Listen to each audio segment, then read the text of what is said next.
আসসালামু আলাইকুম, সবাই কেমন আছেন? আজকে ভিডিওটা আপনার আনকমন একটি ভিডিও হবে, যেটা আপনি না দেখলে অনেক মিস করবেন।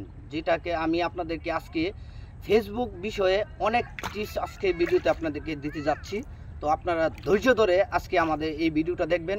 তো ভিডিওতে আমি আপনাদেরকে সমস্ত কিছু আজকে ভেঙে ক্লিয়ারভাবে আপনাদেরকে বুঝিয়ে দিব আপনারা কোন ধরনের ভিডিও, বিশেষ করে আপনারা যারা কন্টেন্ট ক্রিয়েটর আছেন এবং যারা নতুন আছেন তাদের জন্য বিশেষ করে উপকার হবে আজকের এই ভিডিওটা।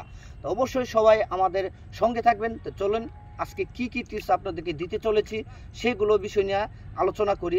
প্রথমতে আপনারা যারা কন্টেন্ট ক্রিয়েটর আছেন তারা সবসময় একটা কথা চিন্তা করবেন, আপনারা এই যে সবুজ গাছপালা আছে, বিল এবং নদী নালা আছে, এরকম পরিবেশে এসে আপনারা ভিডিও বানাবেন, যাতে ভিডিও পিছনে যে ব্যাকগ্রাউন্ডটা আছে ব্যাকগ্রাউন্ডটা যাতে অনেক সুন্দর হয়, এরকম চিন্তা ভাবনা করে ভিডিও বানাবেন। আর ভিডিও বানানোর আগে আপনি ক্যামেরাটা অন করে দেখবেন পিছনে ব্যাকগ্রাউন্ডটা আসলে আপনার কেমন আসতেছে। আপনার পিছনের ব্যাকগ্রাউন্ডটা যদি খারাপ হয়, ওই ভিডিওটা আপনার কখনোই ফরওয়ার্ড দিয়ে কখনোই ফেসবুক কোম্পানি দিবে না। তো আপনাকে কি করতে হবে, ভালো পিছনে ব্যাকগ্রাউন্ডটা যাতে আপনার সুন্দর এবং ভালো থাকে এবং ক্লিয়ারই থাকে, ওরকম চিন্তা ভাবনা করে আপনারা ভিডিও বানাবেন। এক গেল। দ্বিতীয় নাম্বারে হচ্ছে, আপনারা ফেসবুকে যখন ভিডিও দিবেন, আপনারা যখন কথা বলবেন, যাতে আপনি আশেপাশে যাতে বাইরের আউট কোনো সাউন্ড যাতে না আসে, ওরকমভাবে ভিডিওটা বানাবেন, যাতে বাইরের আউট শব্দটা যাতে আপনার ক্যামেরাতে যাতে না আসে, এবং আপনার যখন ভয়েস দিবেন ভয়েসের পাশে যাতে আউট কোন শব্দ না শোনা যায় এবং এক্সট্রা কোন মিউজিক যাতে না শোনা যায়। দ্বিতীয়তে গেল।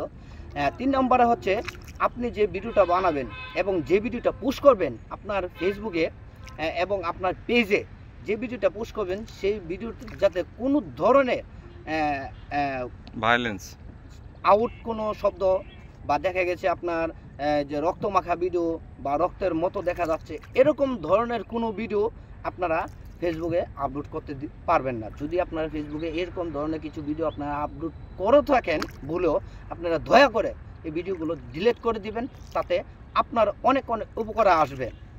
এরপরে আপনাদেরকে বলা হচ্ছে 4 নম্বর, আপনারা সবসময় ভিডিও বানান। যারা আমরা ছোটো বাবুদেরকে অনেক ভালোবাসি, যা আমরা প্রত্যেককে অনেক ভালোবাসি, ছোটো বাবুদেরকে দেখলে আমাদের অনেক আদর করতে মন চাই, অনেক ভিডিও বানাতে মন চাই। তো অবশ্যই আপনার ছোটো বাবুদেরকে নিয়ে ভিডিও বানাবেন। কীভাবে বানাবেন, আপনি খেয়াল রাখতে হবে ওই বাবুটার গায়ে যাতে কখনো যাতে খালি গায়ে না থাকে, বাবুটার শরীরে অন্তকে কিছু একটা কাপড় যাতে থাকে। কখনোই বাবুদেরকে একবারে খালি গায়ে আপনারা ভিডিও বানাবেন না। আর যদিও ভিডিও বানিয়ে থাকেন সে ভিডিওটা দয়া করে পোস্ট করবেন না। যদিও পোস্ট করে থাকেন সে ভিডিওটা দয়া করে আপনারা ডিলিট করে দিবেন। এই ধরনের ভিডিওগুলো আপনারা কখনোই করবেন না।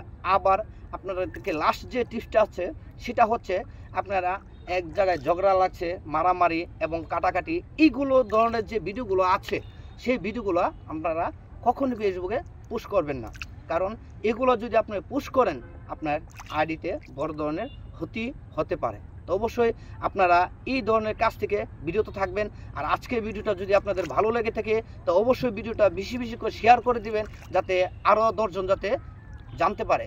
এবং আমার এই ভিডিওতে যদি একটু কিছু শিক্ষা থাকে অবশ্যই এই ভিডিওটা আপনারা দয়া করে শেয়ার করে দিবেন, যারা নতুন আছে তারাও যাতে শিখতে পারে এবং বুঝতে পারে। তো সবাই ভালো থাকবেন। আজকের মতো এখানে ভিডিওটা শেষ করে দিচ্ছি। আসসালামু আলাইকুম।